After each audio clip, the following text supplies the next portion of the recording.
وسلام على عباده الذين اصطفى أما بعد فأعوذ بالله من الشيطان الرجيم بسم الله الرحمن الرحيم قال الله تبارك وتعالى في كلامه المجيد والفرقان الحميد يريد الله بكم اليسر ولا يريد بكم العسر ولتكملوا العدة ولتكبروا الله على ما هداكم ولعلكم تشكرون وقال النبي صلى الله تعالى عليه وسلم إن لكل قوم عيدا وهذا عيدنا صدق الله وصدق رسوله النبي الأمي الكريم ونحن على ذلك لمن الشاهدين والشاكرين والحمد لله رب العالمين. تمام حضرات پیار و محبت سے درود شریف پڑھ لیں. اللهم صل على محمد وعلى آل محمد كما صليت على إبراهيم وعلى آل إبراهيم إنك حميد مجيد. اللهم بارك على محمد وعلى آل محمد كما باركت على إبراهيم وعلى آل إبراهيم إنك حميد مجيد. انتہائی قابل قدر قابل عزت میرے بھائیوں دوستوں بزرگوں نوجوان ساتھیوں اور میری معززہ موقرہ باحیا باپردہ مومنوں، آج ہم جس مقصد کے لیے جمع ہوئے ہیں، آج جو دن ہماری زندگی کے اندر شروع ہوا ہے، مسلمانان عالم اسے عید الفطر کے نام سے یاد کرتے ہیں. عزیزانی گرامی قدر احباب، عید الفطر اللہ تبارک و تعالی کی طرف سے ہمارے لیے ایک خوشی کا دن ہے، باعث مسرت ہے. مسلمانان عالم اس دن اللہ تبارک و تعالی سے رحمتوں کی امید کرتے ہیں. مسلمانان عالم اس دن میں اللہ تبارک و تعالی سے بدلے کی امید کرتے ہیں جو انہوں نے رمضان المبارک کے اندر روزے رکھے ہوتے ہیں، جو انہوں نے رمضان المبارک کے اندر قیام کیا ہوتا ہے، جو انہوں نے رمضان المبارک کے اندر مختلف عبادات کی ہوتی ہیں. اس دن کے اندر آ کر وہ مسلمان اللہ تبارک و تعالیٰ سے بدلے کی امید میں ہوتا ہے کہ اللہ تبارک و تعالیٰ مجھے اس کا بدلہ عطا کرے. اور اللہ تبارک و تعالیٰ بڑی غفور الرحیم ذات ہے، اپنے بندوں کے ساتھ بڑے مشفقانہ انداز میں پیش آتی ہے. تو اللہ تبارک و تعالیٰ بھی پھر اپنے ذات کریمی کے مطابق انہیں بدلہ عطا کرتا ہے. جب عید کا دن آتا ہے، الترغیب والترہیب کی روایت ہے، جب عید کا دن آتا ہے تو اللہ تبارک و تعالیٰ عید کی صبح فرشتوں کو زمین کے اوپر پھیلا دیتے ہیں. فرشتوں سے حکم ہوتا ہے کہ مسلمانوں کی گلیوں میں، مسلمانوں کے راستوں میں بکھر جاؤ. جہاں جہاں سے مسلمان گزر رہا ہے وہاں وہاں تم استقبال کے لیے کھڑے ہو. یہ آسمانوں سے فرشتے اترتے ہیں اور مسلمانوں کا استقبال کر رہے ہوتے ہیں. اور اللہ تبارک و تعالیٰ بدلہ کیا عطا کرتے ہیں؟ اللہ تبارک و تعالیٰ فرشتوں سے سوال کرتے ہیں، یا ملائکتی، اے میرے فرشتوں، کیا بدلہ ہو سکتا ہے اس مزدور کا جس نے اپنا کام مکمل کر لیا؟ کیا بدلہ ہو سکتا ہے جس مزدور کے ذمہ ایک کام لگایا تھا، اس نے اس کو مکمل طور پر ادا کر دیا، مکمل طور پر پورا کر دیا، اس کا کیا بدلہ ہو سکتا ہے؟ تو فرشتے پھر فرماتے ہیں کہ یا اللہ، وہ مزدور جنہوں نے اپنا کام مکمل کر لیا ان کے لیے بہترین بدلہ ہونا چاہیے. پھر اللہ تبارک و تعالیٰ ان فرشتوں کو گواہ بنا کر کہتے ہیں کہ فرشتوں تم گواہ رہو کہ میں نے ان کی مغفرت کر دی، میں نے اپنی شان کریمی کے مطابق ان کی مغفرت کر دی. آج کے دن وہ مجھ سے جو چاہے مانگ لے آخرت کے بارے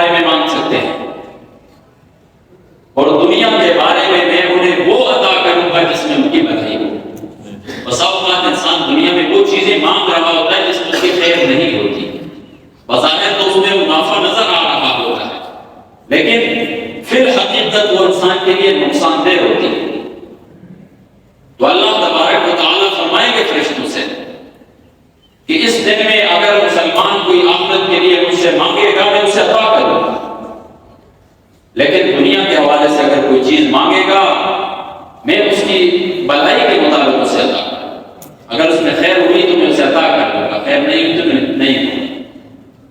یہ اللہ تبارک و تعالیٰ فرشتوں کو مخاطب ہو کر کہتے ہیں۔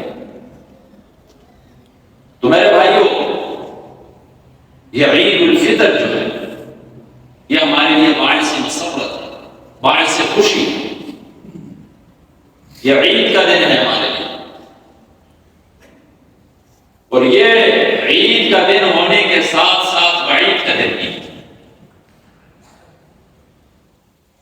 وہ لوگ جنہوں نے اس دن روزے رکھے، اس سے پہلے پورا رمضان المبارک روزے رکھے، رمضان المبارک کی راتوں میں اللہ تبارک و تعالیٰ کے سامنے قیام کیا، رکوع و سجود کیے، اللہ تبارک و تعالیٰ کی مختلف عبادات کی، اللہ تبارک و تعالیٰ کے راستے میں اپنا مال خرچ کیا، اللہ تبارک و تعالیٰ کی خاطر اپنے جسم کو تھکایا اس نے انسان کے، اس شخص کے لیے یہ دن عید کا دن ہے، اس شخص کے لیے اصل خوشی ہے۔ لیس العید لمن لبس الجدید، عید تو اس کی نہیں ہے جس نے نئے کپڑے پہن لیے، اصل عید تو اس کی ہے خاف بالبعید، جو بعید سے ڈر گیا، جس نے اللہ تبارک و تعالیٰ کے بتائے ہوئے احکام کے مطابق زندگی گزاری، اصل عید اس کی ہے، اصل عید اس کی ہے جس نے اللہ تبارک و تعالیٰ نے جن چیزوں سے منع کیا تھا وہ ان چیزوں سے رک کے امر بالمعروف اور نہی عن المنکر کیا، اصل عید اس شخص کی ہے۔ تو عید جو ہے بخاری شریف کی روایت میں حضور نبی کریم صلی اللہ علیہ وسلم فرماتے ہیں ان لکل قوم عیدا وہذا عیدنا، ہر قوم کے لیے ایک عید ہوتی ہے اور ہمارے لیے بھی یہ عید۔ حضور نبی کریم صلی اللہ علیہ وسلم جب مکہ سے مدینہ کی طرف ہجرت فرما کر گئے، وہاں پر دیکھا کہ یہودی عید منا رہے ہیں، خوشی کے دن منا رہے ہیں، تو حضور نبی کریم صلی اللہ علیہ وسلم نے ان کے دنوں کو برقرار نہیں رکھا، بلکہ حضور نبی کریم صلی اللہ علیہ وسلم نے صحابہ سے مخاطب ہو کر فرمایا کہ جس طرح ان کے خوشی کے 2 دن ہیں، اسلام میں بھی ان سے بہتر 2 دن ہیں، وہ عید الفطر اور عید الاضحیٰ۔ کفار کی خوشیاں، کفار کے عید اور ہمارے عید کے اندر فرق یہ ہوتا ہے میرے بھائی کہ ہم خوشی کے اندر بھی اللہ تبارک و تعالیٰ کی پیروی کرتے ہیں، ہم جس طرح غم کے اندر اللہ تبارک و تعالیٰ کو پکارتے ہیں، اسی طرح خوشی کے اندر بھی ہم اللہ تبارک و تعالیٰ کے جو حدود ہیں ان کو کراس نہیں کرتے۔ مسلمان اپنی عید کو عبادت سمجھ کر گزارتا ہے، غیر مسلم جو ہے وہ عبادت سمجھ کر نہیں گزارتا۔ تو عید الفطر اور عید الاضحیٰ جو ہے یہ مسلمانوں کے لیے عید کا دن ہے، اس دن مسلمان خوشی اپناتے ہیں۔ در حقیقت یہ عید الفطر کا دن جو ہے یہ یوم الشکر ہے۔ تقریباً آپ کو یاد ہوگا جب رمضان المبارک کا پہلا جمعہ چل رہا تھا تو وہاں پر میں نے بتایا تھا کہ روزے کا فلسفہ ہے لعلکم تتقون، تاکہ تم تقوی اختیار کرو، اور آج عید کا دن ہے، عید کا فلسفہ ہے لعلکم تشکرون، تاکہ تم شکر ادا کرو۔ یرید اللہ بکم اليسر، اللہ تبارک و تعالی تمہارے ساتھ آسانی کا معاملہ کرتا ہے۔ آسانی کا معاملہ کس طرح ہوتا ہے؟ کوئی شخص اگر روزے کی حالت میں بیمار ہے اسے رخصت دی گئی، روزے کی حالت میں اگر یا وہ اتنا بوڑھا ہو چکا ہے کہ روزے نہیں رکھ سکتا ہے، شریعت نے اسے چھوٹ دی گئی۔ اللہ تبارک و تعالیٰ کسی بھی شخص کے اوپر اس کی طاقت سے زائد بوجھ نہیں ڈالتا۔ یرید اللہ بکم اليسر ولا یرید بکم العسر، تمہارے ساتھ مشکل اور تنگی کا ارادہ نہیں رکھتے۔ وَلِتُكْمِلُوا الْعِدَّةَ، تاکہ تم مکمل کرو گنتی کو، روزوں کی جو گنتی ہے 29 دن ہے۔ وَلِتُكَبِّرُوا اللَّهَ، تاکہ تم اللہ تبارک و تعالیٰ تکبیر بڑائی کو بیان کرو، وَلَعَلَّكُمْ تَشْكُرُونَ، تاکہ تم شکر ادا کرو۔ یہ ہے در حقیقت عید کا فلسفہ میرے بھائی، کہ اللہ تبارک و تعالیٰ نے ہمیں اپنی زندگی کے اندر رمضان المبارک عطا کیا۔ صرف رمضان المبارک عطا نہیں کیا، بلکہ رمضان المبارک کے اندر ہمیں عبادت کی بھی توفیق عطا فرمائی۔ اس لیے کہ رمضان المبارک تو ایک کافر کے اوپر سے بھی گزرتا ہے، ایک فاسق کے اوپر سے بھی گزرتا ہے، ایک عقل مند کے اوپر سے بھی گزرتا ہے، ایک بیوقوف کے اوپر سے بھی گزرتا ہے، لیکن وہ رمضان المبارک رحمتوں والا، مغفرتوں والا اس شخص کے لیے بنتا ہے جو اس سے فائدہ حاصل کرتا ہے، جو اس کے اندر عبادات کرتا ہے، جو اس کے اندر روزے رکھتا ہے میرے۔ تو یہ اللہ تبارک و تعالیٰ کی ایک نعمت تھی ہمارے، اور ہر نعمت تقاضا کرتی ہے شکر۔ قرآن مجید کا مطالعہ فرمائیں، اللہ تبارک و تعالیٰ نے جہاں جہاں صبر کا ذکر کیا ہے وہاں وہاں شکر کا بھی ذکر کیا ہے۔ انسان کی دو حالتیں ہوتی ہیں، انسان کبھی غمی میں ہوتا ہے، کبھی خوشی میں ہوتا ہے۔ کبھی انسان مشکلات سے دوچار ہوتا ہے، کبھی انسان خوشیوں کے اندر امڑ رہا ہوتا ہے۔ تو جب انسان غم کی حالت میں ہو، مصیبت کے اندر مبتلا ہو، تو مصیبت تقاضا کرتی ہے کہ وہ اس کے اوپر صبر کرے، اور جب انسان خوشی کی حالت میں ہو، مسرت کی حالت میں ہو، اللہ تبارک و تعالیٰ کی نعمتوں کو استعمال کر رہا ہو، تو یہ تقاضا کرتا ہے کہ وہ انسان اللہ تبارک و تعالیٰ کا شکر ادا کرے۔ تو رمضان المبارک کا مہینہ گزرا، اس میں ہمارے اوپر مشکلات بھی آئی، ہم نے پیاس کو بھی برداشت کیا، بھوک کو بھی برداشت کیا، شہوات کو بھی کنٹرول رکھا، تو اس کے اوپر اللہ تبارک و تعالیٰ کی طرف سے تقاضا کیا تھا کہ ہم صبر کریں۔ تو روزے نے ہمیں صابر بنا دیا، عید میں آ کر ہمیں شاکر بنا دیا۔ روزہ ہمیں اللہ تبارک و تعالیٰ کا صبر کرنے والا بندہ بنا دیتا ہے، اور عید آ کر ہمیں اللہ تبارک و تعالیٰ کا شکر گزار بندہ بنا دیتا ہے۔ میرے بھائیو، شکر بڑی عظیم نعمت ہے۔ علامہ ابن قیم رحمہ اللہ نے ایک عجیب بات لکھی ہے، فرماتے ہیں انسان کے اوپر جو نعمتیں ہوتی ہیں یہ تین طرح کی ہوتی ہیں۔ بعض نعمتیں ایسی ہوتی ہیں کہ انسان استعمال بھی کر رہا ہوتا ہے، انسان کو پتہ بھی ہوتا ہے کہ فلاں فلاں نعمت اللہ تبارک و تعالیٰ کی طرف سے میرے اوپر ہے، اور بعض نعمتیں ایسی ہوتی ہیں کہ انسان کو نعمتوں کو استعمال بھی کر رہا ہوتا ہے، لیکن انسان کو پتہ نہیں ہوتا ہے اس نعمت، پھر بھی وہ اسے استعمال کر رہا ہوتا ہے۔ اور تیسری قسم کی وہ نعمتیں ہیں کہ جو انسان کو ابھی تک حاصل نہیں ہوتی، جس کے انتظار میں ہوتا ہے انسان، جنہیں نعمتیں منتظرہ کہا جاتا ہے۔ تو علامہ ابن قیم رحمہ اللہ فرماتے ہیں کہ جب اللہ تبارک و تعالیٰ اپنے بندوں میں سے کسی بندے کے ساتھ رحم و کرم کا معاملہ فرماتے ہیں، اپنے بندوں میں سے کسی بندے کے ساتھ بلائی کا معاملہ فرماتے ہیں، اپنے بندوں میں سے کسی بندے کے اوپر رحمت کی نظر ڈالتے ہیں، تو اللہ تبارک و تعالیٰ اس بندے کو اللہ تبارک و تعالیٰ کی وہ نعمتیں جنہیں وہ استعمال کر رہا ہے اور جانتا بھی ہے، اس پر شکر کی توفیق عطا فرماتا ہے، اور وہ نعمتیں جنہیں وہ بندہ استعمال کر رہا ہے لیکن نہیں جانتا ہے، اللہ تبارک و تعالیٰ ان نعمتوں کی پہچان کرا دیتے ہیں کہ میرے بندے تیرے اوپر میری یہ نعمتیں نہیں، پہچان ہو جاتی ہے اس کو ان نعمتوں کی جن کی طرف اس کا ذہن بھی نہیں جاتا، اور ساتھ ساتھ اللہ تبارک و تعالیٰ وہ نعمتیں جن کا بندہ انتظار کر رہا ہوتا ہے، اللہ تبارک و تعالیٰ ایسے اعمال کی توفیق عطا فرماتے ہیں جن اعمال کی وجہ سے اس نعمت کا حصول ممکن ہو جاتا ہے۔ تو میرے بھائیوں، ہمیں ہر ممکن شکر کرنا ہے اللہ تبارک و تعالیٰ کی نعمتوں کو۔ ذرا غور کریں اپنی زندگیوں کے اندر کہ ہم اٹھتے بیٹھتے چلتے پھرتے اللہ تبارک و تعالیٰ کی نعمتوں کو استعمال کریں، اور ایک نعمت کا بھی ہم بدلہ نہیں عطا کر سکتے ہیں، ایک نعمت کا بدلہ بھی نہیں عطا کر سکتے۔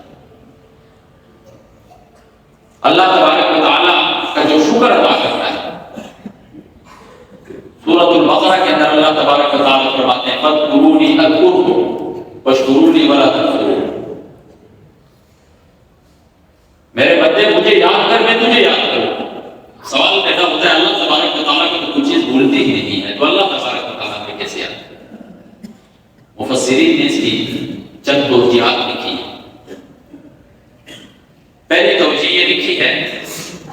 فاذکرونی اذکرکم، میرا بندہ مجھے یاد کر میں تجھے یاد کروں.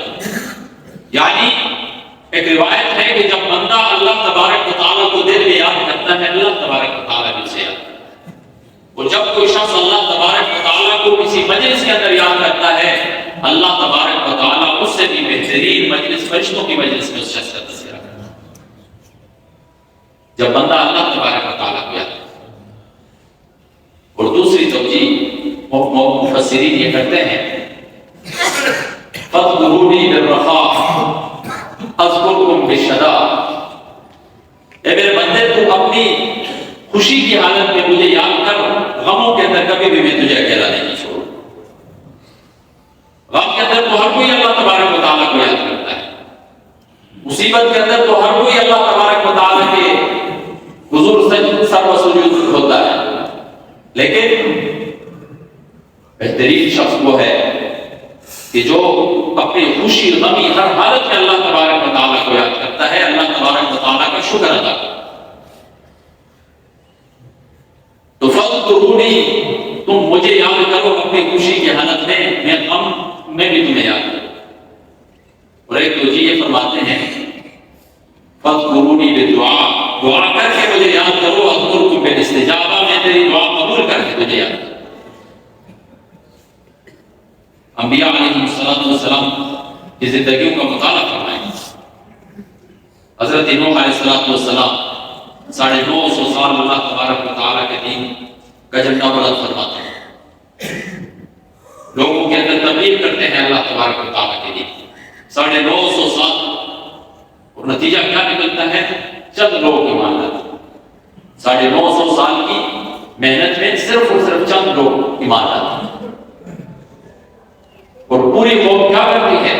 پتھروں کے ساتھ انہیں تکلیف دیتی ہے، طرح طرح کی اذیتوں کے اندر مبتلا کرتی ہے. لیکن پھر بھی اللہ تبارک و تعالیٰ فرماتے ہیں ذریۃ من حملنا مع نوح انہ کان عبدا شکورا، میرا شکر گزار بندہ. حضرت ایوب علیہ السلام کا تذکرہ دیکھیں کہ اللہ تبارک و تعالیٰ نے کتنے امتحانات میں ڈالا، پھر بھی اللہ تبارک و تعالیٰ کا شکر ادا. ابراہیم علیہ السلام کو دیکھیں کہ اللہ تبارک و تعالیٰ نے طرح طرح کے امتحانات کے اندر انہیں مبتلا کیا، اور ایسے امتحانات کہ ہر آنے والا امتحان دوسرے ہوئے امتحان سے مشکل ترین ہوتا ہے. بدھ گدوں کے اندر، گھر کے اندر جب بتوں کی عبادت ہو رہی ہے وہاں توحید کا جھنڈا بلند کرتے ہیں. پہلا امتحان ہوتا ہے. دوسرا امتحان ہوتا ہے کہ اپنی بستی سے نکال دیا جاتا ہے، رشتہ داروں سے دور کر دیا جاتا ہے. اور جب مکہ کی طرف آتے ہیں تو اللہ تبارک و تعالیٰ سے ایک بیٹا مانگتے ہیں. کافی عرصے کے بعد اللہ تبارک و تعالیٰ ایک بیٹا عطا کرتے ہیں. اللہ تبارک و تعالیٰ اس کا بھی امتحان لیتے ہیں اور اس بیٹے کو قربان کرنے کے لیے کہتے ہیں. تو حضرت ابراہیم علیہ السلام اس بیٹے کو بھی قربان کر دیتے ہیں. قرآن کہتا ہے شاکرا لانعمہ، شکر گزار. تو انبیاء علیہ السلام تسلیمات کی زندگیوں کا آپ مطالعہ فرمائیں، وہ تمام کے تمام اللہ تبارک و تعالیٰ کے شکر گزار ہوتے تھے. اعملوا آل داؤد شکرا وقلیل من عبادی الشکور، اے آل داؤد شکر والے کام کرو، وقلیل من عبادی الشکور، میرے بندوں میں سے بہت کم بندے ایسے ہیں جو اللہ تبارک و تعالیٰ کا شکر ادا کرتے. میرے بھائیوں، یہ عید الفطر ہمارے لیے جو ہے در حقیقت یہ یوم شکر ہے. اس کے اندر ہم نے اللہ تبارک و تعالیٰ کا شکر بجا لانا. اس کے اندر ہم نے وہ کام نہیں کرنے ہیں جن کی وجہ سے اللہ تبارک و تعالیٰ کی ناراضگی ہمارے سامنے آ جائے. اللہ تبارک و تعالیٰ کی نعمتوں کو ثابت قدم رکھنے کا فارمولہ کیا ہے میرے بھائی؟ وہ ہے شکر. کہ جب ہم اللہ تبارک و تعالیٰ کی دی ہوئی نعمت کے اوپر شکر ادا کریں گے اللہ تبارک و تعالیٰ مزید ہمیں وہ نعمت ادا کرے. اور جب کوئی بھی شخص گناہ کرتا ہے، گناہ ایسی تلوار ہے کہ جو نعمتوں کو کاٹ دیتی ہے. جو شخص رفتہ رفتہ گناہوں میں مبتلا ہوتا جاتا رہتا ہے اللہ تبارک و تعالیٰ اپنی نعمتیں اسے چھینتا رہتا ہے حتیٰ کہ قبلہ ہو جاتا ہے. تو اس میں نقصان کس کا کر رہا ہوتا ہے؟ وہ اپنا ہی نقصان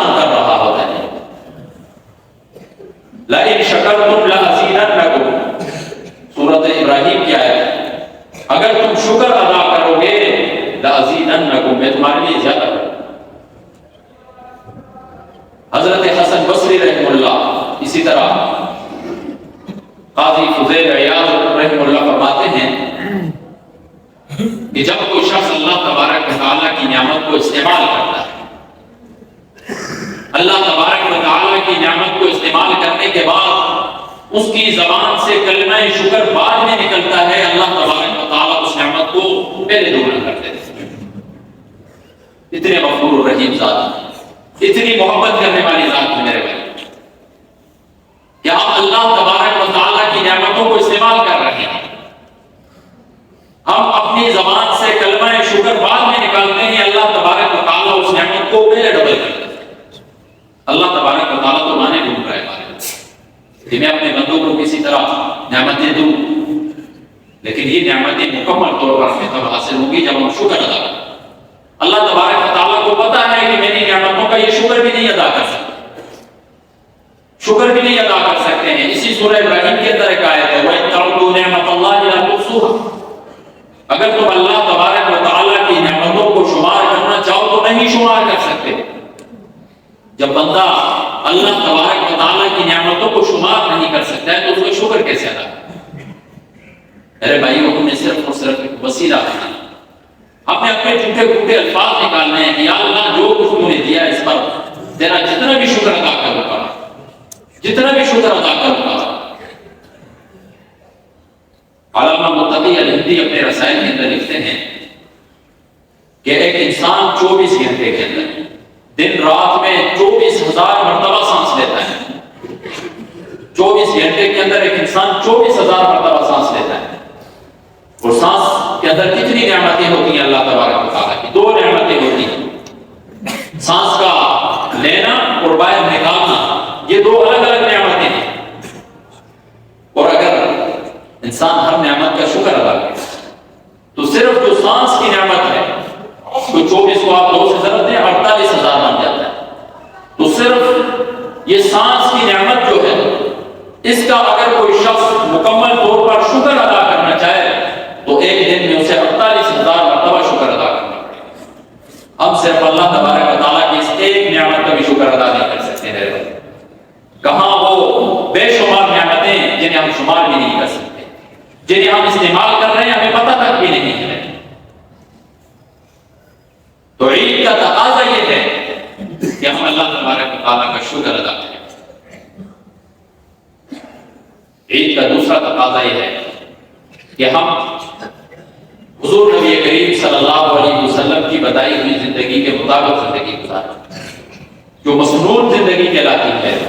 چلتے پھرتے اٹھتے بیٹھتے ہم سنتوں کو اپنا لیں، خاص طور پر عید کے دن جو سنتیں ہیں ہم ان کو اپنائیں۔ صبح سویرے اٹھیں، مسواک کریں، خوشبو لگائیں، عیدگاہ یا مسجد کی طرف آنے سے پہلے کوئی میٹھا کھا لیا،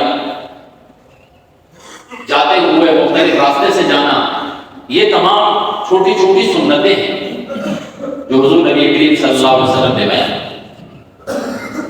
تو ہماری زندگی خیر و برکت سے تب بھرے گی جب ہم چھوٹی چھوٹی سنتوں کو اپنائیں گے اپنی زندگی کے اندر۔ تو عید کا پہلا تقاضا یہ ہے کہ ہم شکر ادا کریں اللہ تبارک و تعالیٰ، جو اللہ تبارک و تعالیٰ نے ہمیں رمضان المبارک کا مہینہ، اس کی رحمتیں، اس کی برکتیں، اس کا قیام، اس کی تلاوتیں ہیں عطا کی۔ اور دوسرا تقاضا یہ ہے کہ ہم سنتوں پر عمل کریں۔